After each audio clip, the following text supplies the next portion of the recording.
Session 3 is going to be a very exciting session. It's on heart failure. Yay! Our astute heart failure panel includes Dr. Navin Rajagopalan, who is an associate professor of medicine and a board-certified heart failure cardiologist. He has been the medical director of cardiac transplantation at the University of Kentucky since 2009. Welcome. Next, we have Dr. Wahid, who is from our WKHL group and is also board-certified in advanced heart failure and transplant cardiology. In addition to him being the medical director of our interventional cardiology program, he serves as our associate director of heart failure. Welcome, Dr. Wahid. Melinda Joyce is a graduate of the University of Kentucky College of Pharmacy. She's currently the Vice President of Corporate Services for the Medical Center Health, and she serves an integral role on our heart failure team. Welcome, Melinda, and the members of our panelists are exceptionally passionate about the care of the heart failure patient. Please welcome them all.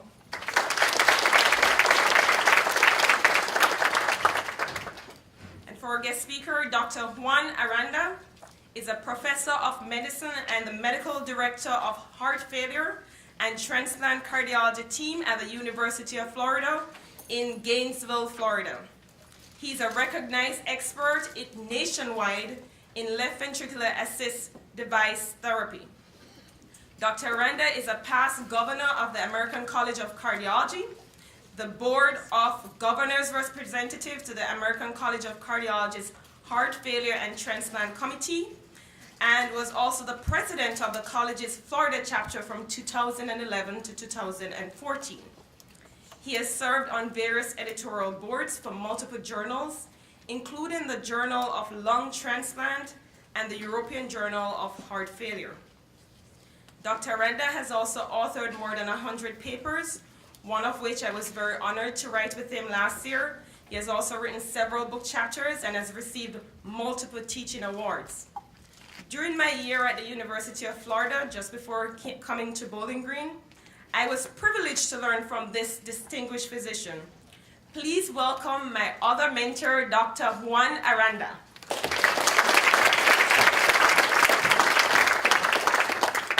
Thank you so much for that very kind introduction.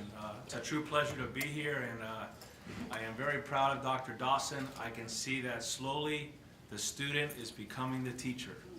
So you are very fortunate to have her here. So before we start, and we can put up the first slide, as we start talking about heart failure, maybe I have to click it, let's see here. We're going to talk about heart failure and lowering readmission rates. My main disclosure is that I'm a Puerto Rican, old-fashioned heart failure gator cardiologist in Western Kentucky. And I can never stand still, so I got my mic and I'm going to go out to the field. Mic working? And we'll get the talk from down here. So to set the stage for reducing heart failure readmission rates, we need to sort of set what the standard is now in heart failure and where we are. And if you look over the last 20 years, and a lot of the talks that you've heard today are represented on this slide, were stenting, statin therapies, bypass surgery, biventricular pacing. We have reduced mortality. Mortality has gone down. But as people are living longer, guess what? They have more time for heart failure to develop. So for those residents and cardiology fellows out there, the heart failure business is good job security, as Jackie can actually tell you. So patients are living longer, more time for heart failure to develop. It's a very busy field and a very exciting field. Now, heart failure has been around for hundreds and hundreds of years. Back in 1785, Sir William Withering believed that digitalis purpura had a diuretic effect on patients with a weak and irregular heartbeat and edema. Back in 1874, this is how edema was removed. When edema is gross and fails to respond, Southie tubes constitute a cleaner way of removing fluid. Back in '74, the father of cardiology, William Hurst, these were the recommendations for heart failure: decreased physical activity, digitalis, and diuretics. So you're telling me that for the last 200 years, the recommendations for heart failure have been diuretics and ditch. That has now gone away. We know that heart failure now is very complex. Narrow hormonal activation, cardiorenal syndrome, inflammation, myocyte injury, myocardial stretch. We saw the echocardiogram talk of all the things that we can detect in terms of heart failure, especially with preserved ejection fraction. So where are we in the US in 2016? And I'll put all the bullet points here. 6 million Americans have heart failure. After normal deliveries of babies is the most common reason for hospitalization. 600,000 new cases a year, 1.1 million hospitalizations each year, 6.5 million hospital days. You get it. Readmission rates over 25%, millions and millions of ambulatory visits. Until recently, before some of these new drugs came out, the common quote was, your 5-year mortality is about 50%. And patients above the age of 65, major problems, more costly than all forms of cancer. It's costing a lot of money. Your government, since we're in a political election, is now very interested in heart failure. And you can see that this is your healthcare system of your government. Try to figure out where the patient is and try to figure out where the doc is. Because now every hospital that takes care of Medicare patients, if your readmission rate is over 25% after readjusting for several variables, you're getting penalties. It's costing you money. So now your hospital's interested in heart failure. The government is interested in heart failure. Sounds like a political conspiracy theory, right? But that's sort of what we have right now. The number of hospitalizations after you make the diagnosis of heart failure is about 3. The risk factors for further hospitalizations after the initial diagnosis of heart failure is made: diabetes, COPD, and a creatinine clearance less than 30.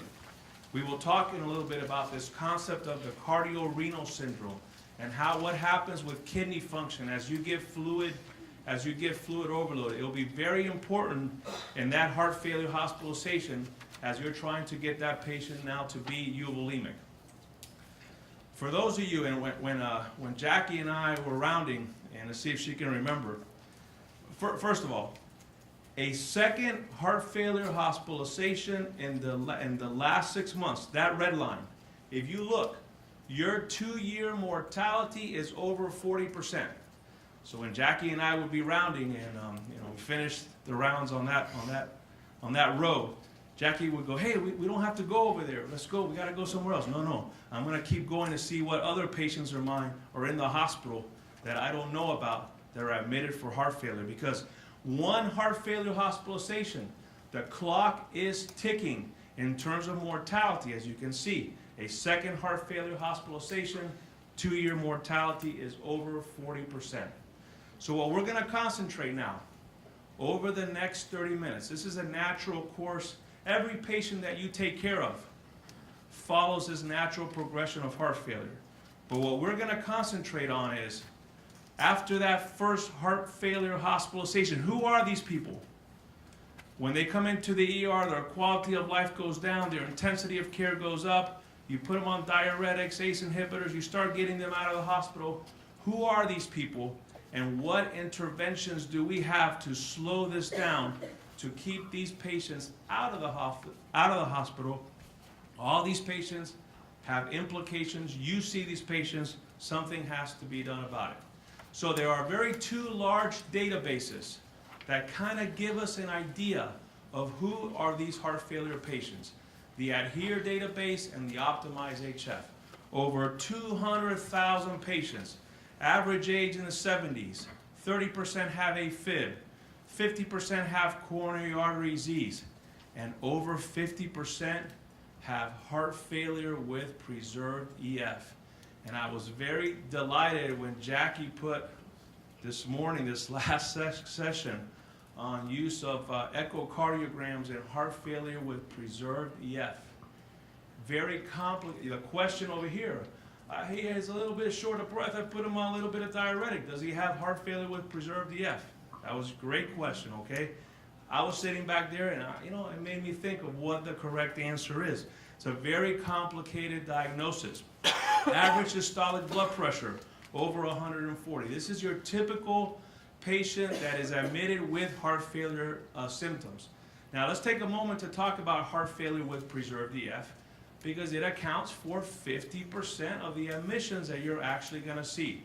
What you see in patients with heart failure and preserved EF, frequently in the elderly, frequently female, evidence of left ventricular hypertrophy. What happens is, after postmenopausal, the sex hormones in women protect the woman from left ventricular hypertrophy and the renin-angiotensin-aldosterone system. And when they get postmenopausal, that protection goes away and they rebound. And that is why they have a very high incidence of left ventricular hypertrophy, which leads to heart failure with preserved EF. And you can see that the main sign is congestion, especially on the x-ray. And again, multiple risk factors, a lot of comorbid conditions in these patients with heart failure and preserved ejection fraction. Now, I'm going to go ahead and I'm going to poll the audience here. If you had to have heart failure, would you rather have heart failure with systolic dysfunction, heart failure with diastolic or preserved EF? And I had to give a talk like this in Madrid as part of the ACC. So I gave them visual clues. Would you rather be the matador that has all these weapons, ACE inhibitors, ARBs, CRT, AICD, and all these new drugs? Or would you rather be the bull, thick, aggressive, nasty attitude? So poll the audience. Who has the best prognosis? Heart failure with preserved EF, raise your hand. Who has the best prognosis? Heart failure with systolic heart failure, raise your hand. Somebody raise your hand. This is an easy question. No, it's not an easy question. I still don't know what the audience thinks. Well, anyways, it turns out that if you have heart failure with preserved EF, your mortality is better. You live longer, but you get admitted the same as someone with systolic heart failure. So you're living longer and you're consuming all the resources in all these heart failure hospitalizations. That is what we know with heart failure with preserved EF. And here's the problem. How many drugs do we have in preserved EF heart failure that reduce mortality? 0. 0 and 0. So what the guidelines say, control the blood pressure, control the heart rate, keep them out of AFib, diuretics for symptoms, maintain normal sinus rhythm. And what I would add to the conference this morning, the echocardiogram conference, is the heart rate is crucial, because when your heart rate speeds up, diastolic filling time decreases and your symptoms get worse.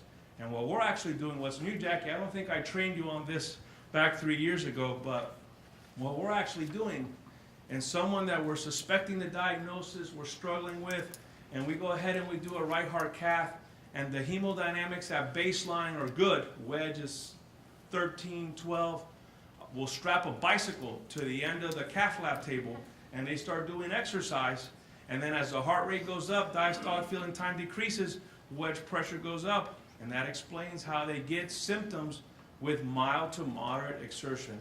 Very difficult diagnosis. You need a multidisciplinary team, a good echocardiographer, a good clinician, a good heart failure specialist to really get these people in line in terms of their heart failure with preserved EF. So the facts about heart failure admissions. Main reason for a heart failure admission is congestion, not low cardiac output. In-hospital mortality is about 2 to 7%, but if the kidney's involved or kidney impairment, it can be as high as 20%. Mortality rates vary from 60 to 90 days, post-discharge from 5 to 15%. The average length of stay is about 6 days or so. Now, when that heart failure patient, if Jackie goes back in her years in her fellowship, and when she called me at 1 in the morning, oh, it's Jackie. Okay, Jackie, what you want? I know I got a patient here, and I would ask, what's the blood pressure? What's the heart rate? Because we know mortality-wise, when that patient gets into the hospital, that the higher the blood pressure, the less the mortality.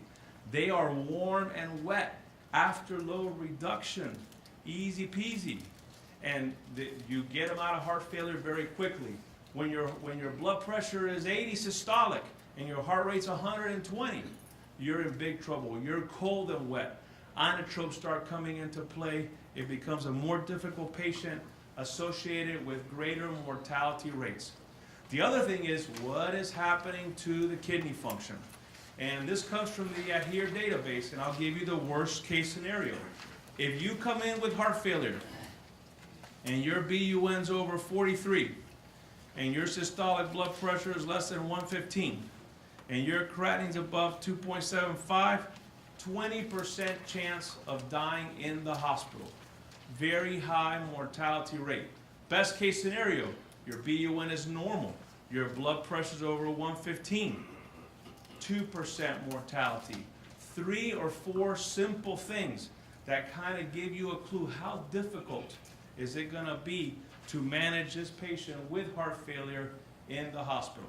So what are the strategies that we have to reduce heart failure admissions? And I had the chance to be a guest editor in this very small journal. Jackie wrote a paper. You know, this younger generation on echo, I mean, a couple of years ago, I had a fellow come to me. We're about to do a right heart cath. And he goes, hey, Dr. A, we don't need to do this procedure. I can tell you by echo what the pressures are. The E to A ratio, the IVC dilatation. I can tell you the CVP is going to be over 15, the wedge is going to be, and he was right. So that talk this morning, very valuable, and I challenge. Sometimes the echo guys at my institution don't like me because I challenge them. This is a heart failure patient. I want all these parameters on that echo that will guide me to tell me how congested they are in terms of fluid overload. So the first recommendation regarding reducing heart failure readmission rates is to make sure that they have heart failure, because not everything that huffs and puffs is heart failure. And you can see that the 3 most common concomitant diagnoses when you come into the hospital short of breath and are related to heart failure are pneumonia, MI, you got COPD there, you got sepsis. So you have to make sure, you have to code and code appropriately to make sure that you are making the diagnosis of heart failure as it relates to their shortness of breath. I would suggest, and the hospital has a lot of say, I don't know what your hospital paid in terms of readmission rates. At UF and Shands, we paid $1 million between MI, COPD, and heart failure, and they were coming after me, hey man, you got to fix this problem. This is not my only problem, this is a multidisciplinary problem. And the first thing you got to do is go talk to your coders, because if you don't put clear in the chart acute on chronic heart failure, whether it's systolic or diastolic, I went and I interviewed my coders of how they code if you have heart failure or not. And what they do is, well, Dr. A, you didn't really specify, or your resident didn't specify that they had heart failure. So I looked at, did you use IV Lasix? Did you do an x-ray? Did you do an echo? And I try to make the diagnosis. Was there pneumonia? So the intensity of care. Did you use antibiotics? And in a lot of emergency rooms, what's the triple therapy? Antibiotics, a little bit of steroids, and a little bit of diuretics until you're figuring out why they're short of breath. But the one that pays the most is treatment for heart failure. So that's what they'll put. They charge the most, and that puts you on the radar for being penalized for readmission rates. So talk to your coders, get an idea of how they're coding things, and it's on you to make the appropriate diagnosis if they actually have congestive heart failure. Very important in the history, as you're trying to figure this out, all the risk factors, the evaluation on someone that you're suspecting has congestive heart failure, whether the risk factors for coronary artery disease, myopathy, history of cancer, collagen vascular disease. It's on you. history and physical exam to make that appropriate diagnosis of heart failure. This is a very old table, but major and minor criteria: paroxysmal nocturnal dyspnea, shortness of breath on exertion, crackles, and S3 gallop. Your minor criteria. A diagnosis of heart failure can be made if you have 2 major criteria or 1 major and 2 minor criteria.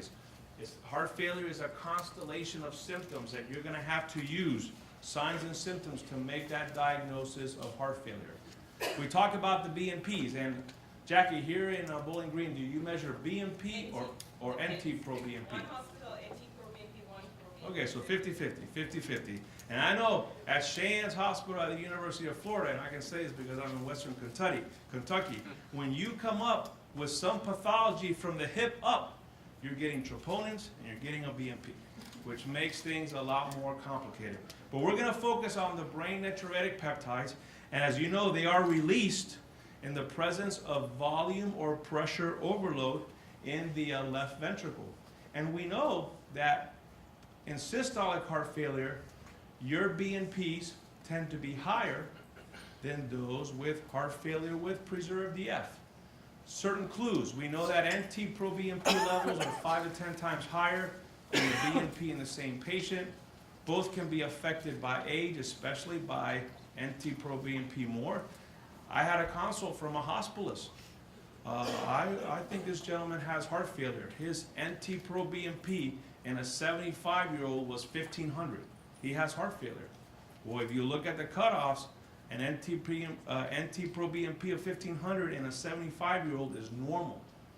The BNPs are a tool that you use in constellation with everything else that is going on to make that diagnosis. The natriuretic peptides are cleared by the kidneys, so hypervolemia, hypertension, and the presence of renal failure can increase your NT-proBNP levels more, independent of a heart failure presence. So it's an art in terms of how you are interpreting these labs. Women, race, Hispanic, African Americans tend to have greater BNP levels. There are false positives and false negatives. Massive pulmonary embolus with RV strain can elevate your BNPs. Pulmonary hypertension, renal dysfunction. The false negatives, especially in obesity, the enzyme that degrades BNP is located in adipose tissue. So if your BMI is 45, obviously you have a lot of adipose tissue, that enzyme is fully activated, degrading BNP very fast, so your BNP levels may be low. It does not mean that you have heart failure. Other false negatives: acute mitral regurgitation or flash pulmonary edema. So if we look at the strategies to reduce heart failure readmission rates, the first one is, during that heart failure hospitalization, you have to diurese until they are truly euvolemic. Now, this is what happens with a typical 6-day heart failure journey when the patient gets admitted with heart failure. First day, comes in with short of breath, admitted to the emergency room. There's no beds available. Diuretic regimen is not established, so we don't know what the heck is going on. Day 2, they usually get into the up on the floor. Diuresis begin. They start peeing pretty good. Day number 5, patient feels better, wants to go home. He's there at rest. Okay, is that enough to say that they're euvolemic? And then on day 6, discharge the patient. Sometimes we're converting the medicines to PO right as they're walking out the door, feels better, and most of the time there's still volume overload. And it turns out that over 50% of the discharges have minimal diuresis in terms of weight loss prior to discharge. And what happens is the concept of this iceberg phenomenon. So what you see is that your EF is low, your pressures start going up. You don't have too many symptoms here. When does the patient come to the emergency room? When they're short of breath, when they're over here. So by that time, they have a lot of congestion, their neck veins are up. So when we begin to diurese, we're up here, we start diuresing, the filling pressures start going down. Right when we start going below the water, the symptoms start going away, especially at rest, and that's what they get discharged. Jackie, remember Dr. Aranda's discharge criteria? I leave all the house staff there. I take the patient and I walk them around the unit fast. And if they can walk around the unit, hey, I feel good. You're euvolemic. Neck veins going down and all that stuff. So I would argue that most discharge patients are still volume overload. And if you're still volume overload, you're going to get admitted within the next 30 days. And now the radar's ticking, your hospital's being penalized. So I'm not afraid of what's above the water. I'm afraid of what's under the water. And it's not Shark Week, okay? So it's very important to really try to get to that euvolemic state. Now we have a problem. And is what is happening with that damn kidney? Because how many times, whether you're nurses, ARNPs, physicians, fellows, or residents, have you admitted a patient? Oh, I can clearly see they have jugular venous distension, but the creatinine is 2.2. So now I start getting timid in terms of what I'm going to do. But if anything that you can get out of this conference is the next there are no nephrologists in the crowd, right? Good, because sometimes we have to explain to the nephrologist what is going on between the heart and the kidney. And the first thing is the concept of renal venous hypertension. Like I said before, most of the time, it is not low cardiac output that's causing heart failure and renal dysfunction. It's you are warm and wet. And you know when you have congestion, you know how you get liver congestion and your liver enzymes go up? Well, what's below the liver? The kidney. So the kidney actually gets congested. And it turns out that when your neck veins are up, when your right atrial pressure is high, you get venous congestion, it affects the kidney, you get edema, hypoxia, increased interstitial pressure, your GFR goes down, and your creatinine goes up. You have to plow through it. You have to diurese, and as you decongest the kidney, the creatinine will go down. But it's not as simple as that. Here's the next concept. The younger generation, what do you guys hear? They use Bumex drips, intermittent drips, or all over the place. Okay, so the younger generation, I hate that order. Diuresis goal 5 liters. Whether it's in the ICU or on the floor, I do not want a fixed goal. Here's the reason why. So the younger generation puts, I'm kind of a little bit of the younger generation, I probably shouldn't say that. But they put them on a Bumex drip, and we start peeing intravascular volume. We start peeing 5 liters a day. Now we have all this edema. We have these effusions. We have this ascites, but that's not intravascular. That is extracellular, okay? So what happens is, as we start diuresing 5 liters intravascular, we're diuresing, we start getting shifts, the edema, the ascites, the effusions, all that fluid begins to shift intravascular, so we can pee it off. That's how edema goes down. That's why the belly is less distended. But the factors that drive that are, we're diuresing, intravascular volume goes down, the hydrostatic pressure declines, the interstitial pressure plus oncotic pressure drives fluid from extracellular to intravascular. That rate is called the plasma refill rate. So tell me what happens. If I'm diuresing 5 liters urine a day, but my plasma refill rate is 3 liters a day. It can only reabsorb so much. What happens to the creatinine? It will go up because there's a mismatch. So what do we usually do? And I did this before when I was junior faculty. We stop it. And then we say that's your dry weight. And then you go home. And then you get readmitted again. So the correct answer is slow it down, baby.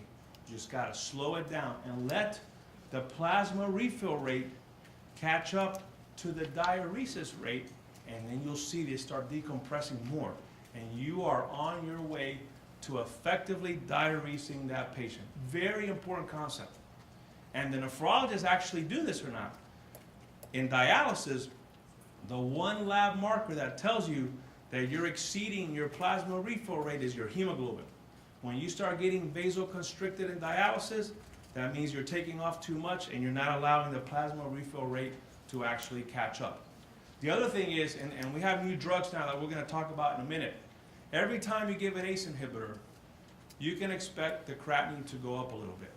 At the level of the kidney, you have the efferent arterial and the afferent arterial.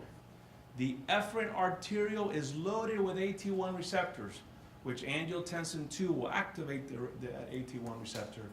The afferent arterial does not have too many AT1 receptors. So in heart failure, the efferent arterial is clamped down, trying to maintain perfusion in the glomerulus. What happens when I give them an ACE? You get vasodilatation here, less perfusion here, and the creatinine goes up. Doesn't mean you have to stop it. Most of the time it plateaus a little bit and it comes back down. And if it continues to go up, the most common reason is that you're dehydrated instead of in terms of volume overload. The one lab marker that tells you that you will get the most drop in blood pressure and the highest bump in creatinine is the serum sodium. If you are hyponatremic, that is a overly active renin-angiotensin aldosterone system. Those are the ones that will have the biggest bump.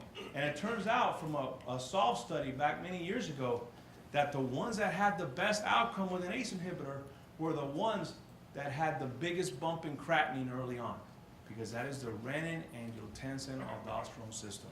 So those last 5 slides of the kidney are crucial, and if you can master that, this concept of the cardiorenal syndrome, you will be on your way to providing better care in your heart failure patients. So we made the goal that we're going to diurese a patient to euvolemic state. The next thing is, a lot of our patients have defibrillators and special pacemakers and all that.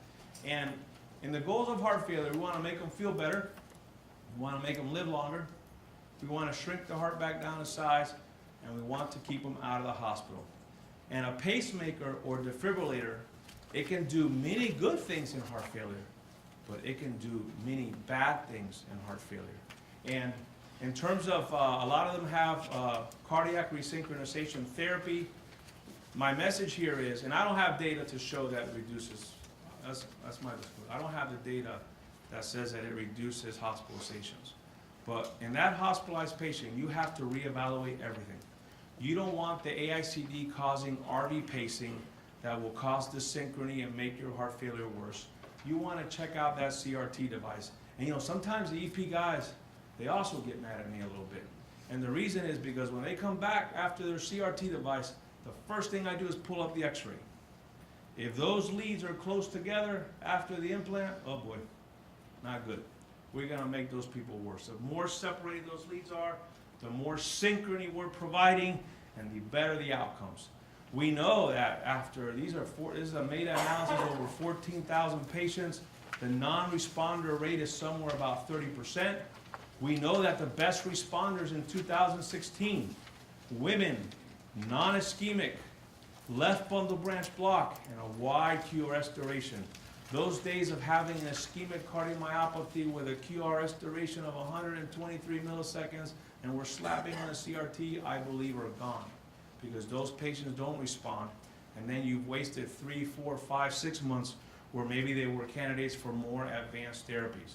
We wrote about this many years ago in terms of the management of CRT after the implant, the management of heart failure with CRT.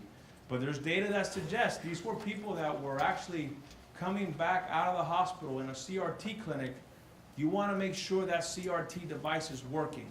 You want to make sure that there's bi-V pacing over 93% of the time. These devices can tell you if you've gone into AFib. You want to make sure that there's no RV pacing alone. It's an opportunity during that heart failure admission to make sure that that device is in sync with that patient in terms of optimal heart failure management. Third reason, I would challenge you that every time that patient is walking out the door, you have made a very good attempt on identifying why that patient was admitted to the hospital.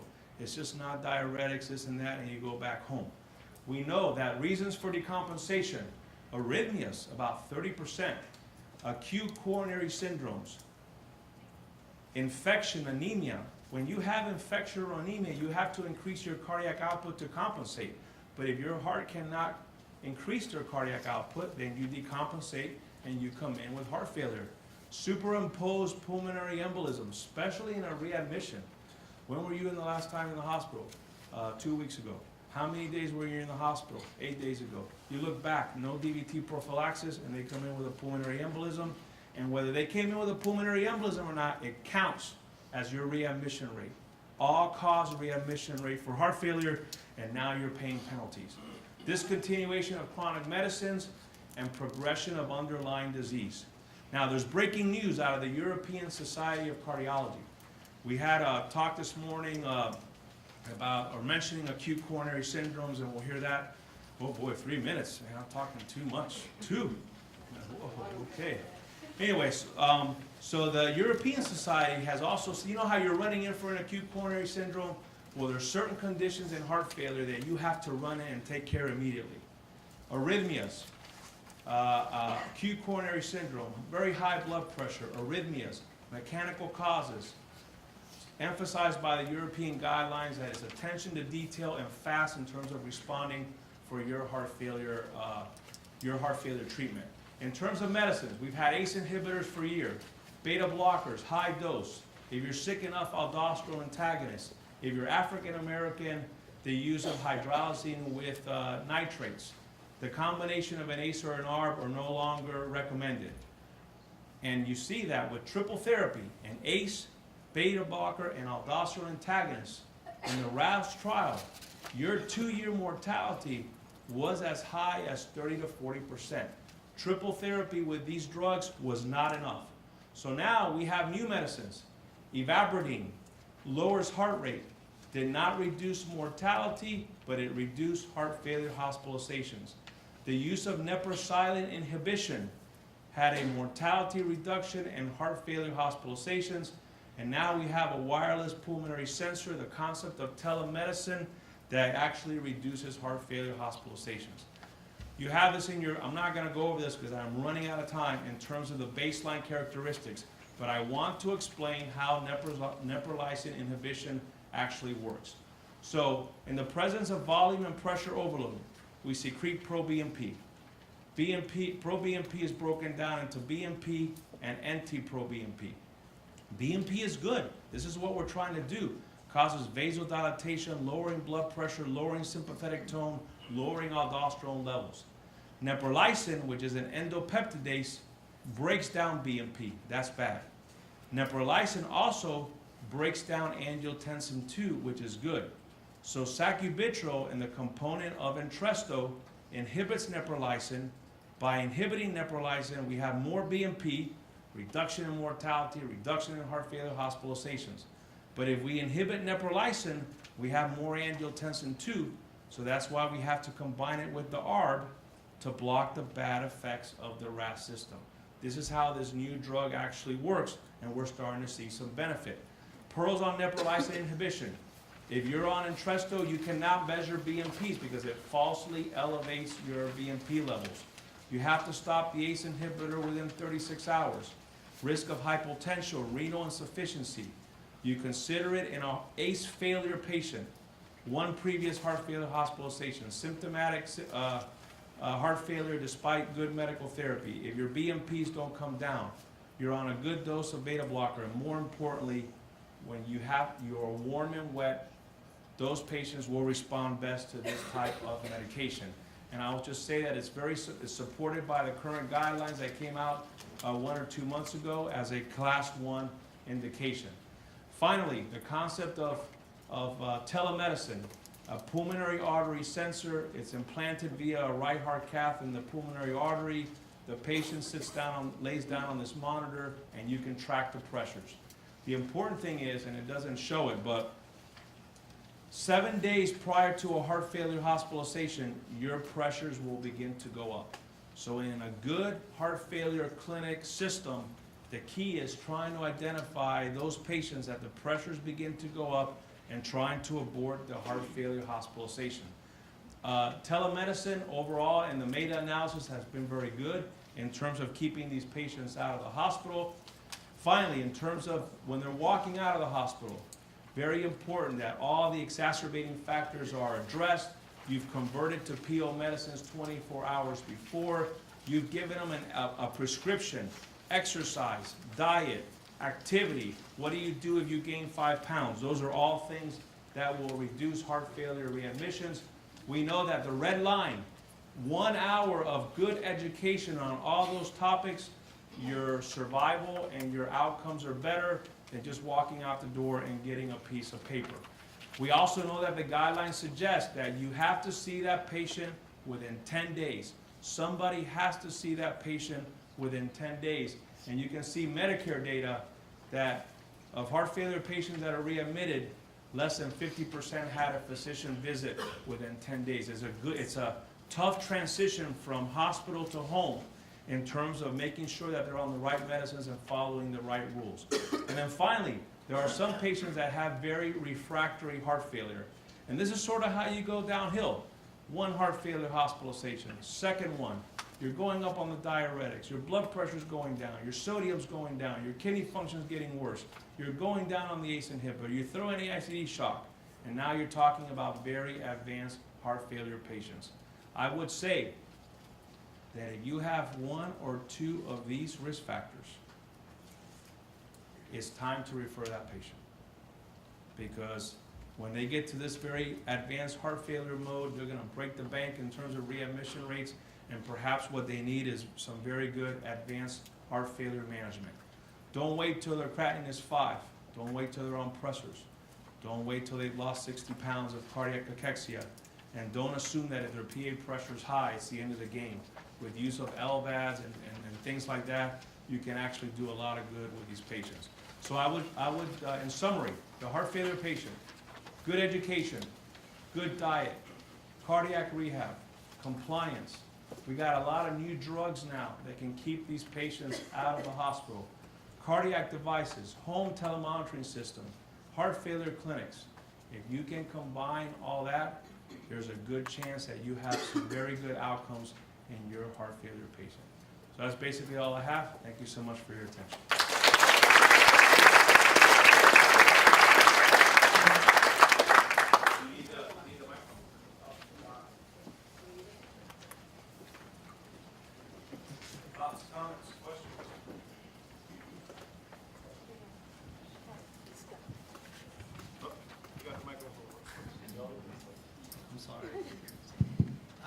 Your clinical experience in treating patients with HFpEF, do you believe the TopCat trial, do you use spironolactone in reducing their readmissions? I do. As you know, the TopCat trial looked at an aldosterone blocker in terms of heart failure with preserved EF. The outcomes were basically neutral.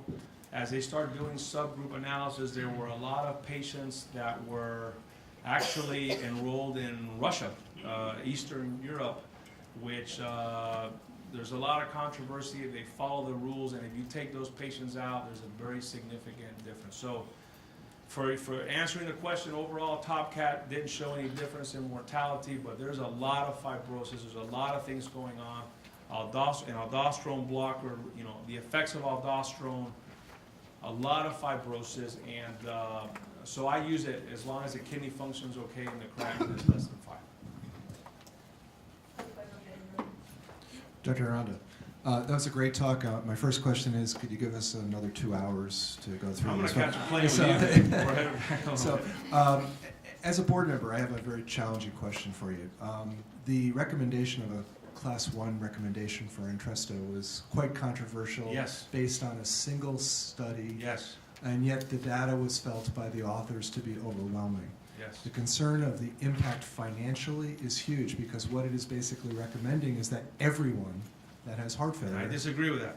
but that's what it says, Yes. and it's a Class 1 recommendation. Therefore, it even goes as far as to say that you should substitute this for people that are on ACEs, that you should make sure that neprilysin inhibitor is included in that discussion.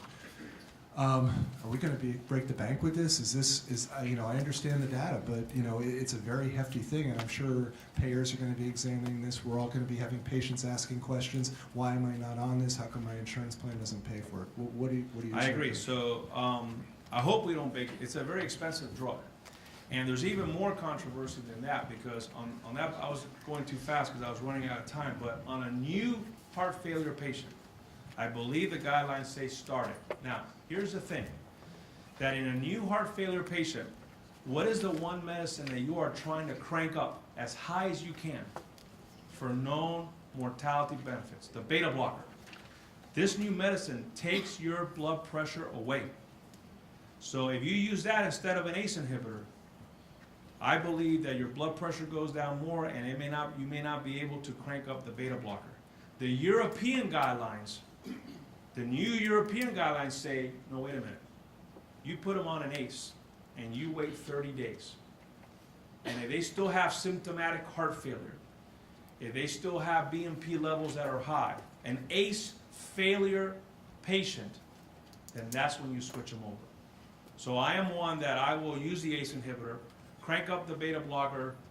You know, my average, 5 of lisinopril and 150 of toprol-XL. 5 of lisinopril or 25 BID of carvedilol with a little bit of aldosterone. That's my cocktail in those first 2 months. This new drug takes away blood pressure. And then what do you do with someone who's 8 years of heart failure, they're on 5 of lisinopril and they're doing just fine? But I would do your homework. Are they doing just fine on New York Heart Association functional class? Or is the heart getting better? Is the BNP levels normal? So all that comes into play. So the guidelines, the American guidelines, are very controversial. And there's a lot of people, I believe, in the heart failure community that are not ready to jump on that bandwagon. I use it when it's an ACE failure patient. You've been on ACE for a while, you've been hospitalized, your BNP levels go up, your heart has not shrunken. That's when I tend to use that drug. Thank you. I have one more question. We do know that patients with heart failure with preserved ejection fraction benefit just as much as patients with HFrEF with respect to cardiac rehabilitation in terms of improving their functional class, improving their quality of life, and even to some extent mortality.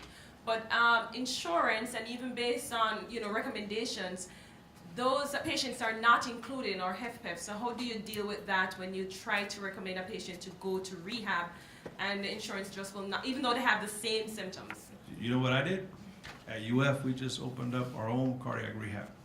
And we do it for free if we have to, okay? It's a hospital problem, but you've been on those calls, Sometimes the insurance company just doesn't get it. All they're looking at is mortality numbers, this and that. I find another reason. So a lot of them have COPD and other pulmonary issues that will be covered, and I send them to pulmonary rehab, which is also covered. So find another reason to send them. The guidelines say treat the comorbid conditions in heart failure with preserved EF, and that will follow in terms of better outcomes. Jackie, if they have a positive troponin, you could call it acute yes, and send them. Thank you. Any more questions from our participants? Just one more. Corinda, you were talking about the renal and the heart connection there. So when you have that ephrine and ephrin arteriole working together, is it a good idea to hold off how quickly you initiate the ACE inhibitor? In the timing of starting an ACE inhibitor, you hold that back after you have that diuresis, so you're not clamping down that much on the ephrine? So you start the diuretic as they're walking in the door. They're congested. But most of the time, they are warm and wet. A blood pressure of 130 systolic in someone with an EF of 20% is like if your blood pressure were 170 hemodynamic-wise. So the ACE goes on. Low dose, if it's a new onset heart failure patient, and I'm adding the ACE inhibitor. If the sodium is normal, you're not going to get that much bump in creatinine. If the sodium is low, hyponatremia, that's a RAS system working on your kidney, expect the greatest bump, and then it's an art of how much the diuresis and what I'm doing with the ACE inhibitor. Andy, my question is, how do you pick which patients to put in a hemodynamic monitor? So that's another issue. So I was in that trial. At one time, I had 60 people remote monitoring all over Florida, and I had ARMP tracking all their pressures, and I was going up on the diuretics. What's your blood pressure going? Okay, so the CardioMEMS trial was one heart failure hospitalization. Are we ready to put a CardioMEMS device in everybody that gets discharged from the heart with heart failure from the hospital? It also included patients with preserved EF. So the important thing is that you have to have an infrastructure that is dedicated to tracking these pressures. So what I'm doing is someone that has had 1 or 2 admissions, second admission, especially with heart failure with preserved EF, which nobody has a good control on how to treat these patients. But you know, if your creatinine's 2.5, you know, what can I do with diuretics there? So we're still trying to find out who are the right people for the CardioMEMS device. You know, are we ready after 1 heart failure hospitalization? I don't think so. I think we have a lot of interventions that can reduce the readmission rate. But a second one, despite good interventions, heart failure with preserved EF, which a lot of people are walking around out there. If you remember the Iceberg Phenomenon, a lot of people are walking around out there with PA pressures in the 60s, and somehow they don't have too many symptoms. With preserved EF, we're starting to get an idea of who to use the CardioMEMS sensor in what specific population, but you have to have the infrastructure. It would be a sin if you're putting these things in and nobody's tracking the pressures. And that's what I argue about. Thank you very much.